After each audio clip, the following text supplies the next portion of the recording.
अकोला पूर्व विधानसभा मतदारसंघांतर्गत मतदार यादीच्या विशेष सघन पुनरीक्षण कार्यक्रमासाठी विविध विभागातील अधिकारी कर्मचाऱ्यांची नियुक्ती करण्यात आली आहे।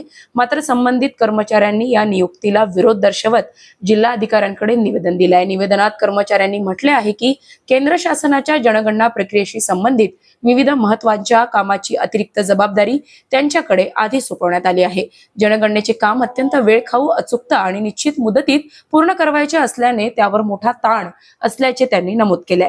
तसेच मतदार यादी पुनरीक्षणाच्या कामात घरोघरी जाऊन सर्वेक्षण करणे, माहिती संकलन करणे आणि डिजिटल प्रणालीवर माहिती अपलोड करणे यासारख्या जबाबदाऱ्या आहेत।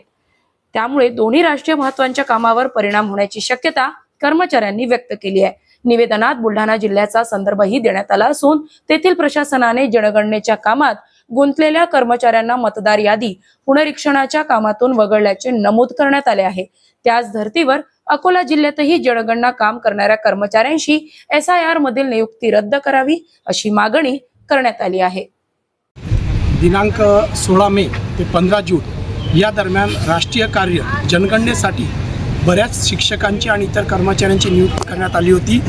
अशाच अकोला पूर्वमधील इतर या कर्मचाऱ्यांना पुन्हा SIRच्या ड्युट्या देण्यात आलेल्या आहे। तरी आम्ही कलेक्टर साहेबांना, माननीय उपजिल्हाधिकारी मालठाणे साहेब आणि परंडेकर साहेब यांना भेटून या SIRच्या ड्युट्या ज्या कर्मचाऱ्यांच्या प्रगणक म्हणून ड्युट्या लागल्या नसतील अशा कर्मचाऱ्यांना द्याव्या याकरिता आम्ही निवेदन देण्यासाठी आज जिल्हाधिकारी कार्यालय या ठिकाणी उपस्थित झालेलो आहोत।